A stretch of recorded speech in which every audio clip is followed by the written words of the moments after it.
My name is Paleo, and I have a problem. I love My Little Pony Friendship is Magic. A lot.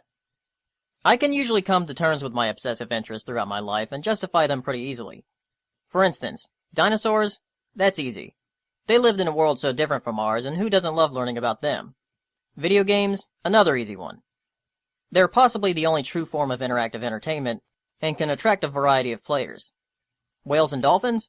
While not typical for males, they are still very intelligent and powerful beings that can capture anyone's imagination. But this?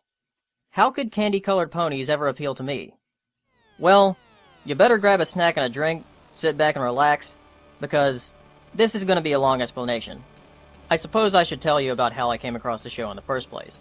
I had already seen images of it before, but really never paid much attention to it. It wasn't until someone I follow on YouTube did a video with it, and I started looking at the related videos. Most of them were just fan videos and animations of the show that I thought were funny despite not having seen it. At this point, I just thought they were making fun of a crappy straight-to-video Flash version of My Little Pony aimed at little girls. But boy was I wrong. I eventually started looking at the different clips of the show, and I actually got a laugh out of them. Being a fan of cartoons that can get me to laugh, I decided to start watching with the first episode. I was already intrigued since the show had broken my preconception about it being low quality, in both animation and writing. I kept watching, and by the third episode I thought, okay, this isn't so bad. After watching the entire first season, I thought, wow, this was actually good. Then a few days passed and I started to think about the show. I usually don't go back to a show unless I really enjoyed it, so I started watching the episodes again. By this time I'm thinking, actually, this is really good. Then I had an epiphany. I love this show. Not only is the cartoon good, but it's animated well, has great characters, has some hilarious and awe-inspiring moments, has terrific voice acting, and even has some fantastic music. How could a cartoon about My Little Pony, a franchise that was designed to sell toys, be so good? Well, let's start at the beginning. On October 10th, 2010, Discovery Communications and Hasbro launched a channel to replace Discovery Kids called The Hub, a family-oriented channel that would air programs based on the franchises that Hasbro owned, and some acquired content such as Fraggle Rock, Goosebumps, Batman, and others. There are some completely original shows like R.L. Stine's The Haunting Hour, which is obviously a spiritual successor to Goosebumps, Pound Puppies, and a new favorite of mine, Dan Vs. But you may be more familiar with some of the original shows based on the franchises that Hasbro owns. Things like G.I. Joe, Transformers, and of course, My Little Pony. The new iteration of My Little Pony was conceived by Lauren Faust, who was a storyboard artist, writer, director, among other things for the cartoons The Powerpuff Girls and Foster's Home for Imaginary Friends, both created by her husband, Craig McCracken. And she was also an animator for a few animated films, like Cats Don't Dance and The Iron Giant. She approached Hasbro about her own project, Milky Way and the Galaxy Girls, but was suggested to work on a new cartoon for an already established franchise. Lauren was a fan of the toys in the show when she was a kid, and wanted to work on the show with a predominantly female cast like her project, so she decided to take it up. Lauren Faust isn't the only person that works on the show who has an excellent background.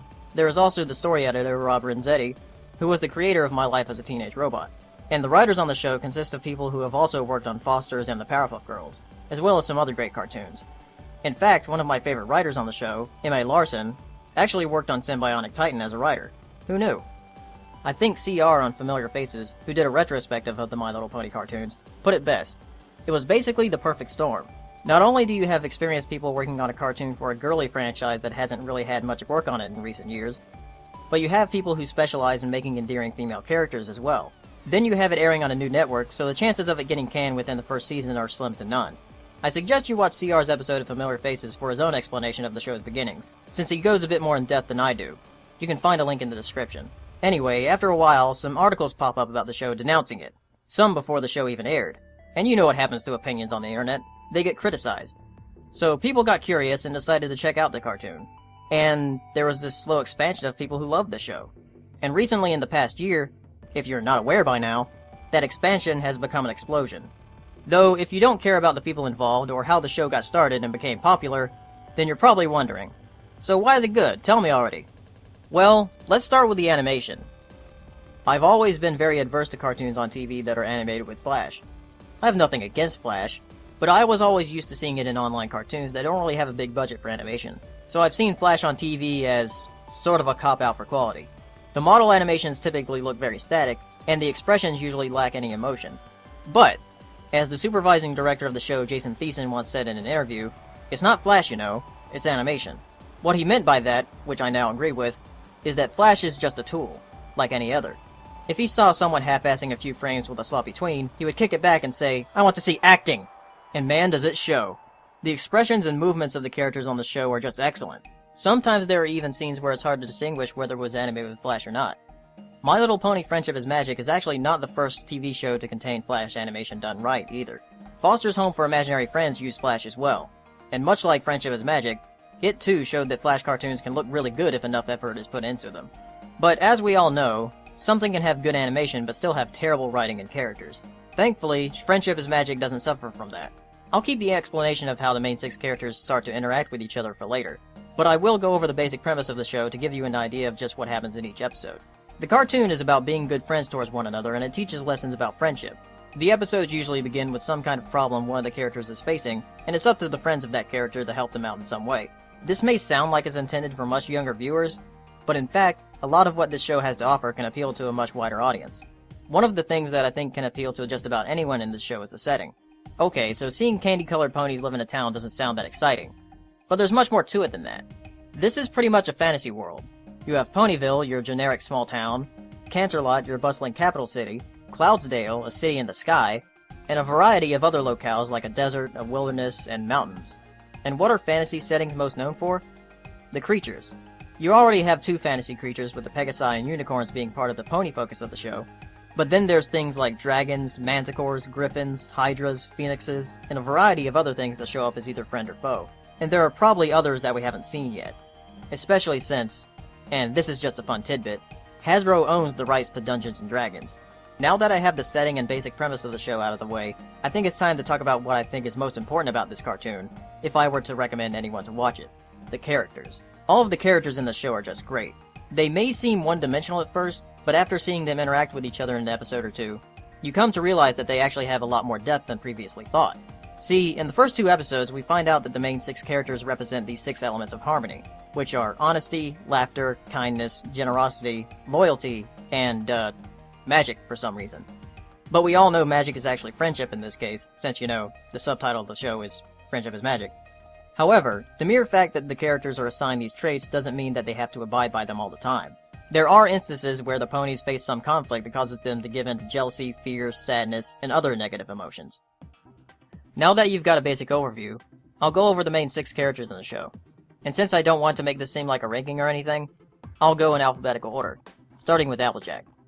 Being from the South, I usually don't enjoy cartoon characters with country accents. It's not that I find it offensive, it's just that I'm around it all the time, so I find it boring. But Applejack has been the exception.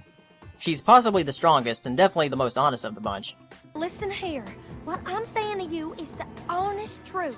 But she actually manages to show a bit of weakness in a few episodes, showing that she's not perfect. Look, I'm sorry, alright? Her pride tends to get in the way some of the time. Don't you use your fancy mathematics to muddy the issue. But overall, she's a reliable pony that the others can always count on. There are a few southern stereotypes with this character, but at least they're mostly good ones, such as having a pretty good relationship with her family and having a bit of common sense. You see? That's why we needed to take down all those loose branches in town. Although at times she's also portrayed as being a bit xenophobic as well. Qu'est-ce que c'est? Je parle français? My sister's speaking it fancy! Though the fandom takes this way further than the show ever has. Was your zebra sense a tingling? She can be a bit strict at times, and she's not the most cultured pony of the bunch. What's uncool? It means uncivil, you know, bad-mannered. Exactly. But she always means well. Then we have everyone's favorite bashful Pegasus, Fluttershy. Fluttershy's main character trait is right in her name. She's extremely shy most of the time, and has a lot of trouble both expressing herself and being in social interactions with other ponies. Maybe. But... Fluttershy does occasionally come out of her shell once in a while, though, especially when caring for animals. I have to say that I especially like this since it reminds me a lot of myself when I'm around animals. Although Fluttershy may be scared of just about everything, she has some moments of rage when she's pushed just a bit too far. She can also be extremely protective of the pony she cares about, to the extent that she braves her fears and becomes surprisingly intimidating towards whatever is threatening them. You should be ashamed of yourself. I have half a mind to find your mother and tell her what you've been up to, young man. go over there and turn Elizabeth and my friend Twilight back to normal.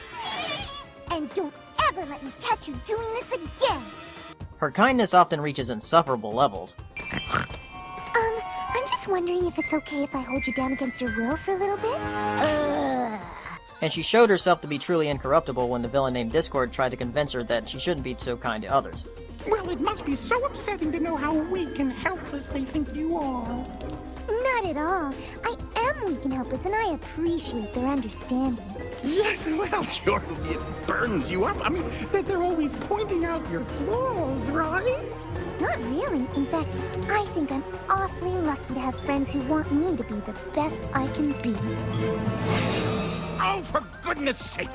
Which brings me to the character with the complete opposite personality in terms of shyness, Pinkie Pie. Isn't this exciting? Are you excited? Because I'm excited. I've never been so excited. Well, except for the time that I saw you walking into town and I went, but I mean, really, who can top that? If there was any character that I'd like to have around to cheer me up, it would be this one. She's incredibly hyper most of the time, and always wants to throw a party. You know what this calls for? A party! Because, well, she does have balloons on her flank. Occasionally she will break into song, which originally I thought would be annoying, but she actually manages to have some of my favorite bits in the show. Pinkie, what are you doing? Run! Oh, girls, don't you see? When I was a little filly and the sun was going down. Tell me she's not. The darkness and the shadows, they would always make me frown. She is. I'd hide under my pillow from what I thought I saw. But Grammy Pie said that wasn't the way to deal with fears at all. Then what is? She said, Pinkie, you gotta stand up tall. Learn to face your fears. You'll see that they can't hurt you. Just laugh to make them disappear. Ha, ha, ha. So giggle at the ghostly, guffaw at the grossly, crack up at the creep. She doesn't really let anything bother her.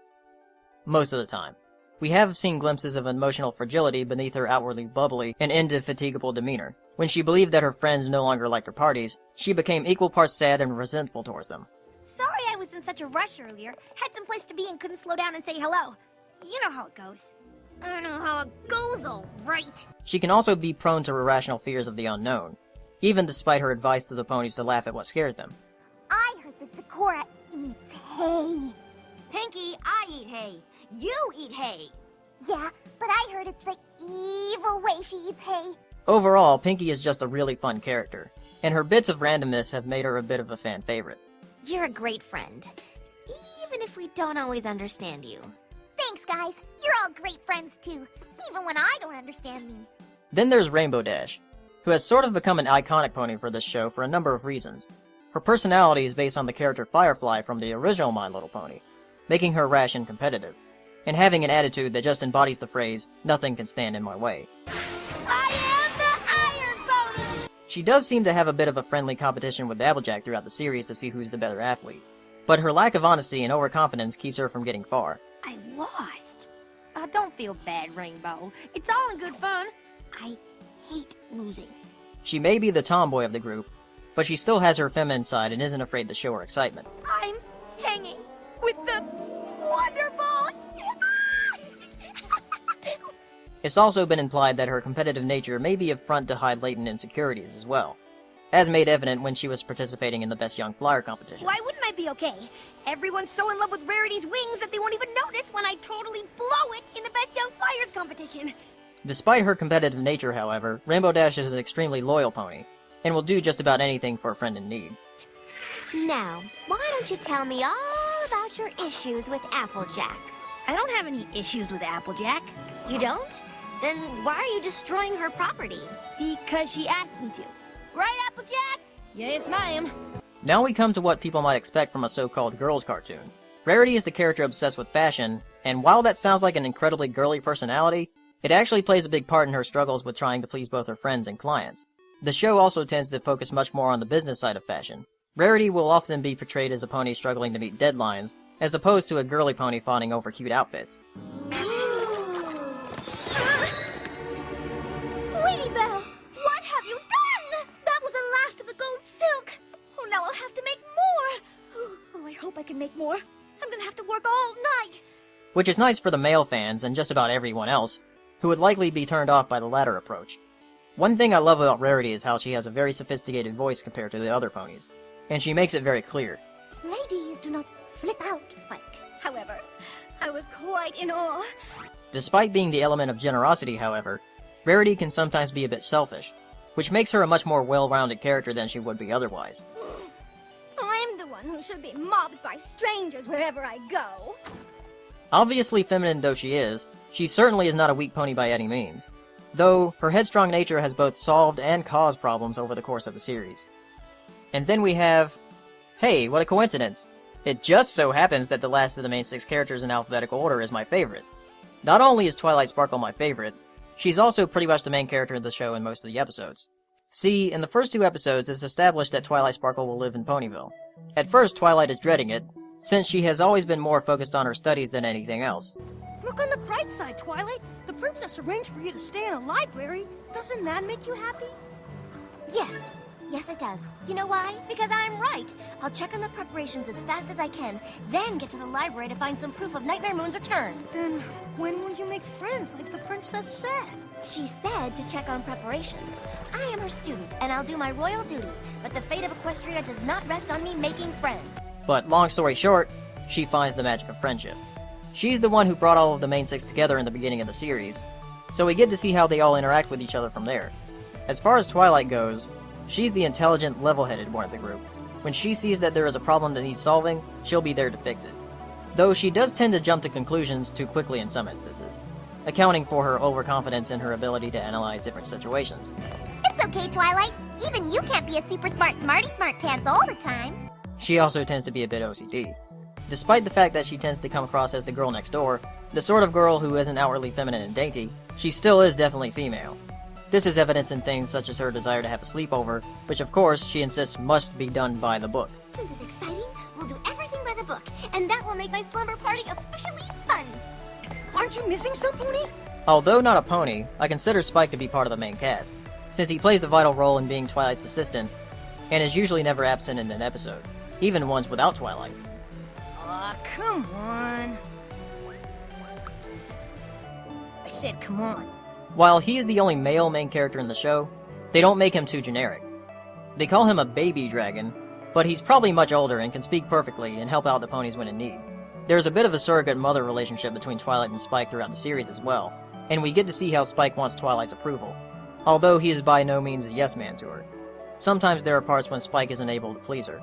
It's a give-and-take relationship too, since there are times when Twilight needs Spike's help to get back to reality. It's a pretty touching relationship, and is in my opinion, one of the best in the show. Other than the main cast, there are characters like the Cutie Mark Crusaders, who are these 3 younger ponies in the show that are always trying to get their cutie marks.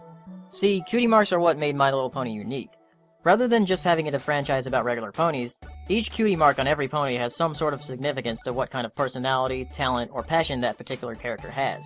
For example, Applejack's cutie mark is 3 apples, signifying her passion for managing the apple farm. Or for a talent, there is Rarity, whose ability is to seek out gems hidden in the ground, making her realize her personal style of fashion. I don't know if they expanded much on the cutie mark aspect in previous iterations of the franchise, but I think they do it really well in Friendship is Magic. All of the ponies start off in life as blank flanks, and they need to find out what they're good at. And these 3 school ponies, Apple Bloom, Sweetie Belle, and my personal favorite, Scootaloo, team up to do things throughout the series to try and find what their passion is, since they're still blank flanks. The episodes with these characters are, in my opinion, some of the more underrated of the series.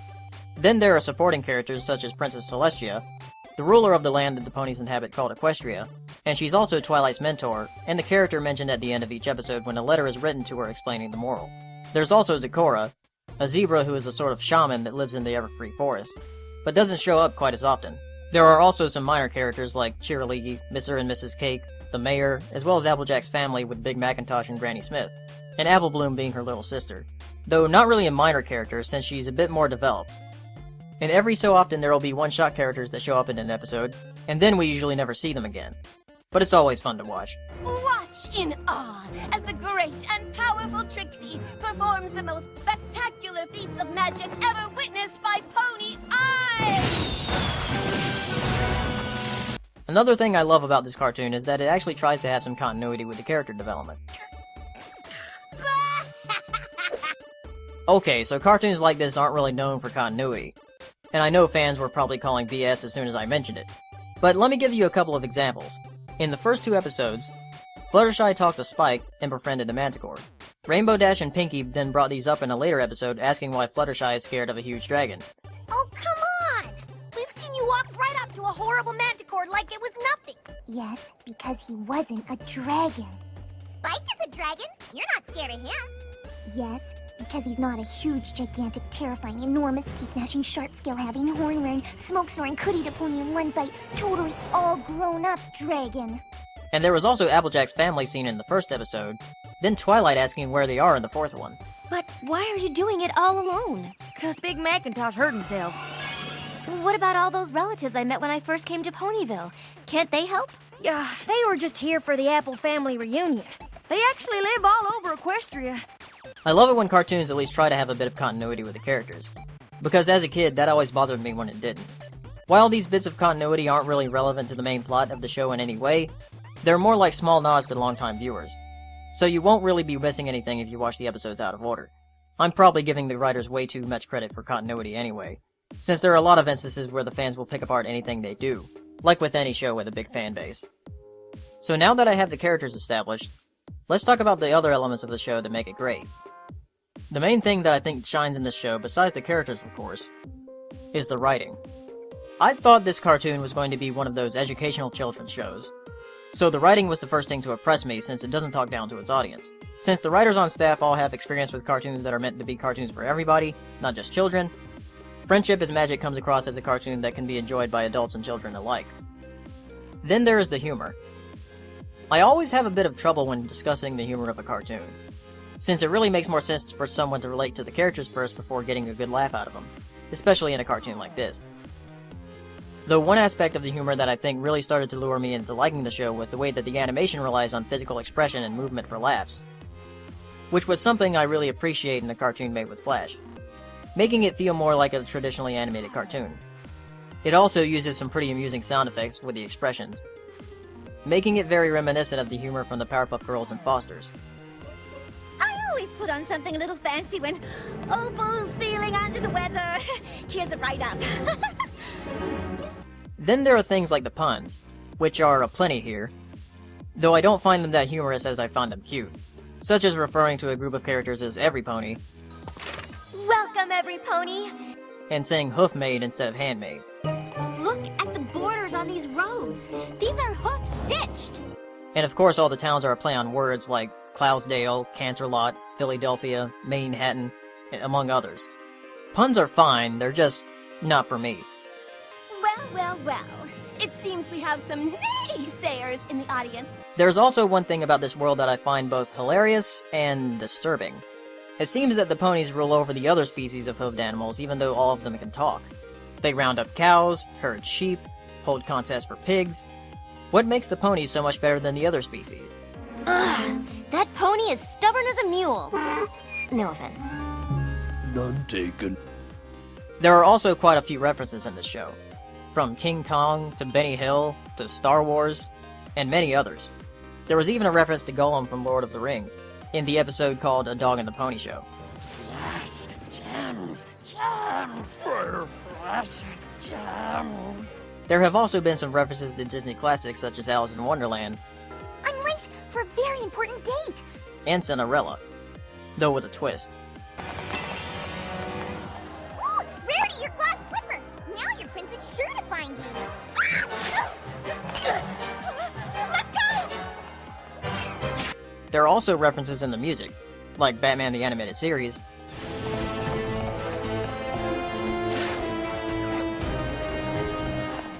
and The Sorcerer's Apprentice. Understanding medieval Equestria goes in Pony history. But the main thing that fuels the humor in the other aspects of the show is the interactions with the characters. That's why I talked about them first. Since the main 6 characters all become friends with each other in the beginning of the series, we get to see how they all interact, since before they probably wouldn't think twice about greeting each other. This calls for some pretty interesting episodes involving social problems that anyone is able to relate to, and get a laugh out of, and possibly learn something from it. For example, take Rarity and Applejack, 2 ponies that are pretty much the polar opposite of each other.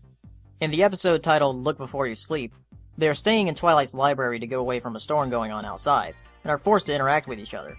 Naturally, the two experience conflict, considering that Applejack is a folksy country pony, while Rarity is a sophisticated, refined pony. And at the outset, neither can stand each other. Then you place one marshmallow on the top of the chocolate, and be sure it's centered, that's critical, and then carefully put another perfectly square graham cracker on the top. And done! Ta-da! Ooh. Nah, you just ate them.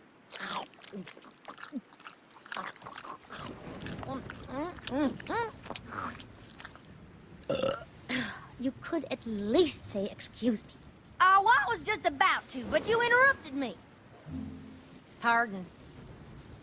There's another case of this contrast with Rainbow Dash and Pinkie Pie, in the episode Griffin the Brush-Off, where Rainbow Dash is outright avoiding Pinkie Pie in the beginning of the episode, but then comes to realize that they actually have a bit more in common than they thought. Have you ever seen anything more hilarious? I can think of one thing.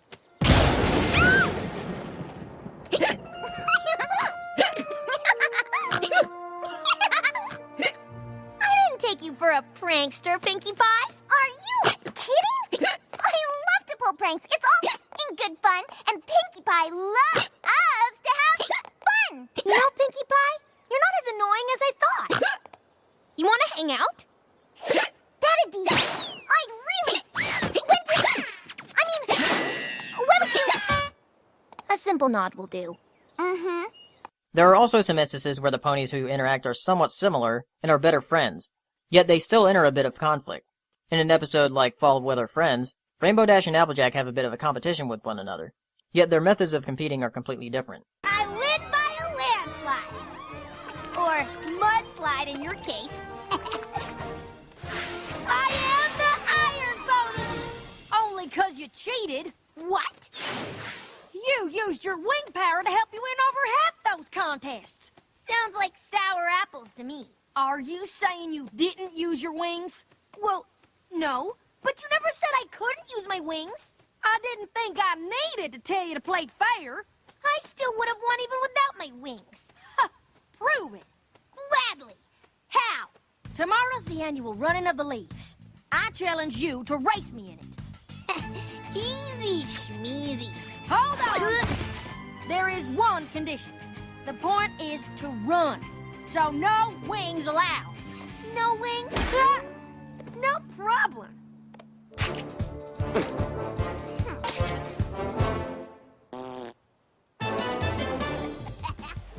Then there's something like the friendship between Rarity and Fluttershy, where they meet at a spa, but Fluttershy doesn't like being pampered quite as much as Rarity does. I think the point that I'm trying to make about the humor in this series is that the personalities that these characters have interact in such a way that you just can't help but smile at their antics. Yeah! Young lady, this is not that kind of party. Oh! They don't want a party. These ponies want a party! The last thing about this show that I think is wonderful is the music. I already mentioned how Pinkie Pie occasionally breaks into song, and her songs are always a joy to hear. Well, to me at least. Some have found her a bit annoying. But there are also songs sung by the other ponies. Sometimes it's a solo act, or a duet, and sometimes it will involve the entire cast of the show. These songs aren't what you'd expect from a cartoon either. At least not from the cartoons I've been exposed to. Their production values are astounding, and they're incredibly catchy. I never thought I would catch myself humming a song from a cartoon about a made-up holiday. Easy task to clear the ground, plant our tiny seeds with proper care and sunshine. Everyone it feeds, apples, carrots, celery stalks, colorful flowers too. We must work so very hard, it's just so much to do. Winter wrap up, winter wrap up. Let's finish our holiday cheer. Winter wrap up, winter wrap up. 'Cause tomorrow spring is here. Winter wrap up, winter wrap up. 'Cause tomorrow spring is here. 'Cause tomorrow spring is here. Now that I know what they all do, I have to find my place and help with all of my heart. Tough task ahead I face. How will I do without my magic? Help the earth pony way. I wanna belong, so I must do my best today. Do my best today. Winter wrap up, winter wrap up. Let's finish our holiday cheer. Winter wrap up, winter wrap up. 'Cause tomorrow spring is here. Winter wrap up, winter wrap up. 'Cause tomorrow spring is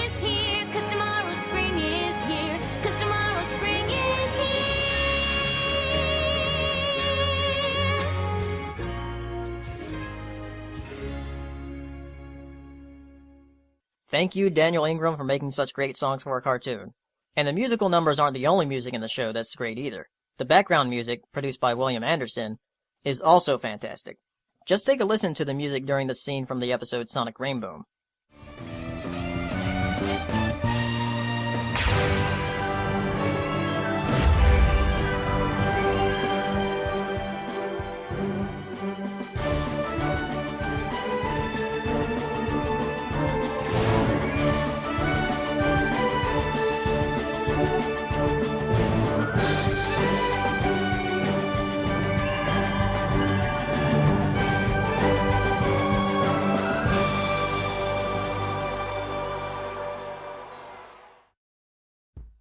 Now, if you've watched this far in, you're probably open to the suggestions of what episodes to watch if you want to get your feet wet.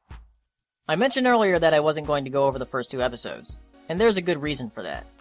If you want to watch the show for the reasons I stated before, you might not want to start at the beginning. Why? Well, I'll give you 4 good reasons. Exposition, exposition, exposition, and, oh yeah, exposition. See, unless someone is really curious like me, I don't think they would watch the entirety of the first 2 episodes. I don't have anything against the first 2 episodes. In fact, they're pretty well made, and they do a good job of putting the setting together. Plus, the second episode has the first song, which is one of the catchiest out of the series. But, to be honest, if I didn't have my policy of watching at least a few episodes of the show before forming an opinion on it, I would have stopped watching within the first few minutes of the first episode. Mind you, this was before I knew about all the great people who work on the show. That's just how I feel things might turn out if someone were to suggest watching the first 2 episodes. I'd really like for someone to go into this without having any previous knowledge about the show like I did. But since you're already watching this, then it's too late for that! Even so, here are 5 episodes that I think anyone might enjoy if it's their first time watching. Dragon Shy. In this episode, a dragon is emitting smoke from the top of a mountain near Ponyville. It's up to the main 6 to visit this dragon, and get him to leave since the smoke is blocking out the sky, and therefore the sun, so crops will be devastated. The problem that arises in this episode is Fluttershy's fear of dragons, and just about everything else, which prevents the main 6 from getting to the top of the mountain as fast as they could.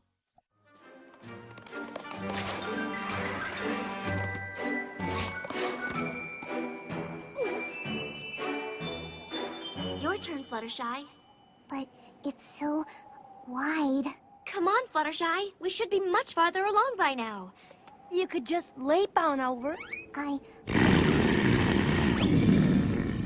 I don't know. There's nothing to be afraid of. It's just a hop, skip, and a jump. See? It's not very far. Just move your little rump. You can make it if you try with a hop, skip, and a jump. We don't have time for this. A hop, skip, and a jump. Just move your little rump. A hop, skip, and jump. A hop, skip, and jump. A hop, skip, and jump. A hop, skip, and jump. A hop, skip, and jump. Okay, here I go. A hop, That's it. You got Almost it. there. skip. Just don't look down.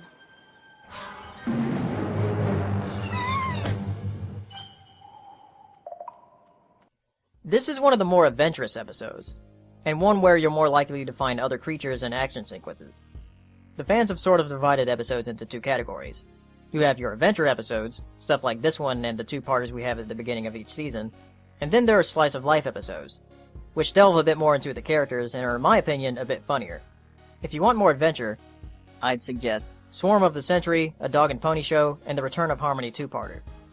Winter Wrap-Up. In this episode, there is a celebration called Winter Wrap-Up, where the ponies remove the snow, gather southern birds to fly back north, and remove clouds from the sky. I should mention that everything is controlled by ponies in Equestria, including the weather, although there are places like the Everfree Forest that aren't like that. The Everfree Forest just ain't natural. The plants grow, Animals care for themselves. and the clouds move. All on their own. I'm suggesting this episode because it really introduces you to Twilight Sparkle without having to watch the first episodes, and you get to see how she's struggling to fit in with the rest of the town, since she only just moved to the town 10 episodes ago. Plus, this episode has the song that I mentioned earlier, including an instrumental rendition which is just delightful.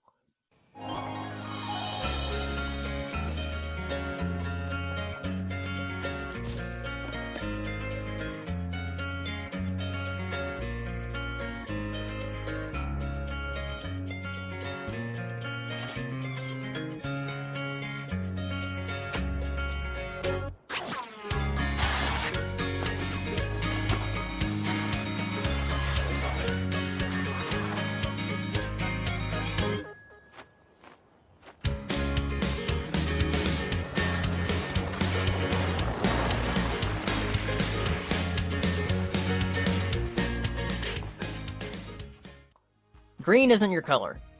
This episode focuses on the friendship between Rarity and Fluttershy, which seem to be very good friends, but hide their feelings towards one another when one becomes a famous model. I chose this episode because of two reasons. One, because it shows that something that sounds incredibly girly can be really entertaining. And two, the humor in this episode is unprecedented. There are just so many things in this episode that I caught myself and others giggling at. From Fluttershy's actions...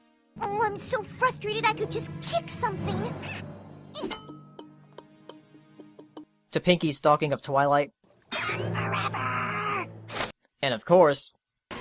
I photo finish. Have arrived. Before you say anything, that is not a parody of Lady Gaga, as I've heard so many people say. It's a parody of the editor-in-chief of Vogue magazine, which makes sense considering the situation in this episode. Vigor! Party of One.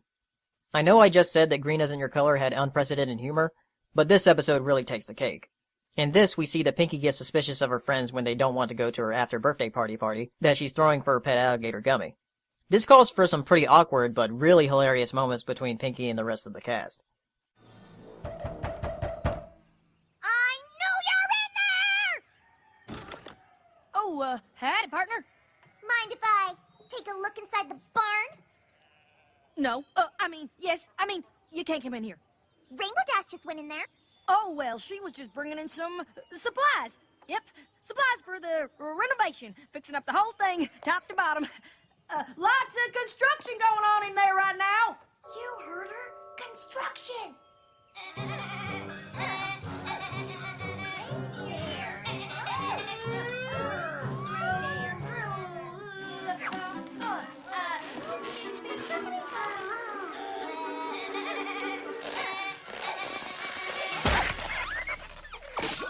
Yep, construction. That's my story, and I'm sticking to it.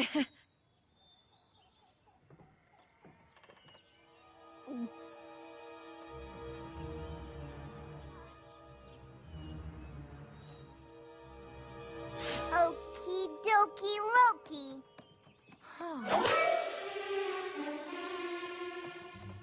And the payoff when she finally snaps is great, and will be burned into your memory forever. And Rainbow Dashes. Yeah. So, why don't you come with me over to Sweet Apple Acres? No thanks. I'm spending time with my real friends. Isn't that right, Madame the Flower? Oui, that is correct, Madame. Pinkie Pie? Another slice of cake, Sir Lancelot? I'd love one. Alrighty. Sister Hooves Social. This is the only Season 2 episode in this list, but it is truly one of the better episodes to enjoy if you're just getting into this. Here you see the relationship between the two sisters, Rarity and Sweetie Belle, and how they compare to the other sister pair in the show, Applejack and Applebloom. You get to see how the emotions of both Rarity and Sweetie Belle carried the storyline along, and the way they resolve their differences is both clever and touching. The animation in this episode is also pretty well done. It's one of the Season 2 episodes where I started to see them get a bit more confident in what kind of expressions they could get the ponies to make. I started to see it a lot in Party of One, which was on the tail end of Season 1, and again in the third episode of Season 2, which, if you'd like to see another pony snap, I would suggest watching that one.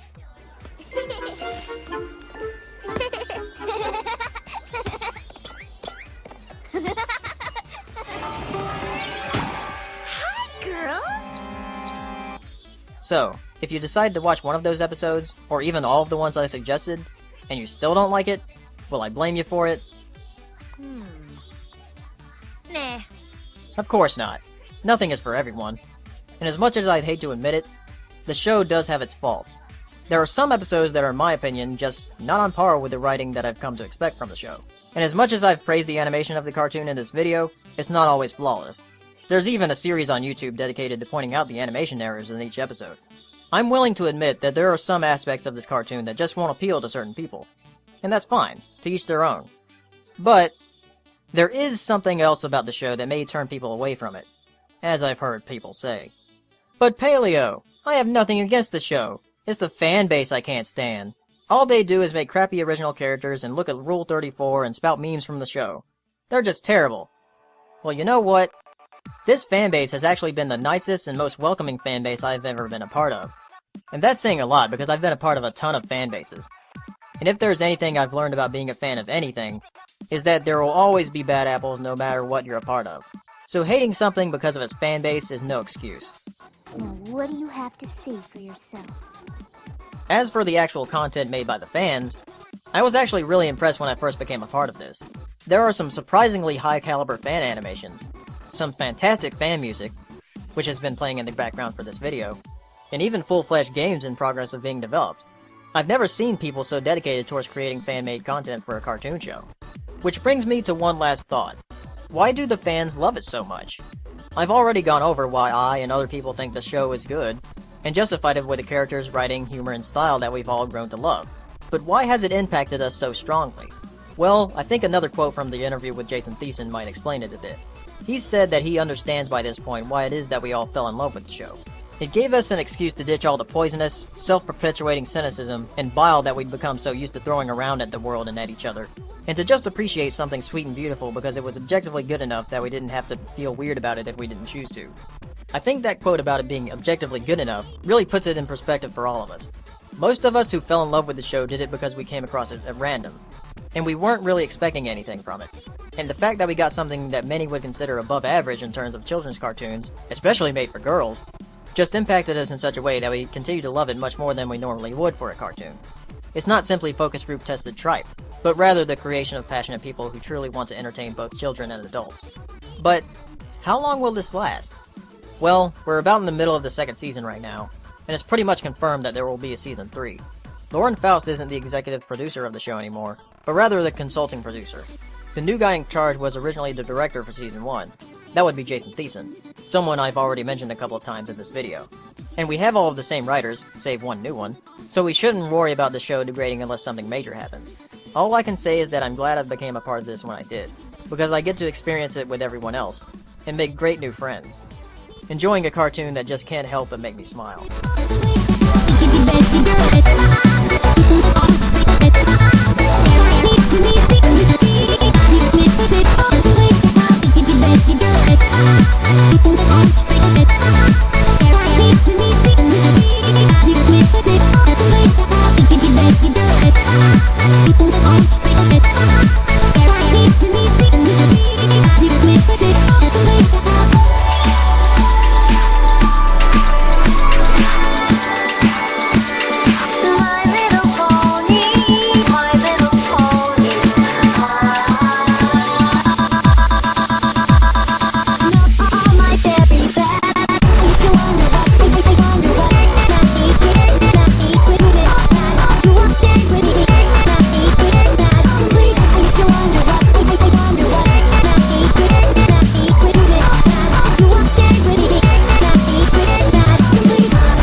So if you're still watching and you're curious about the show, please go check it out.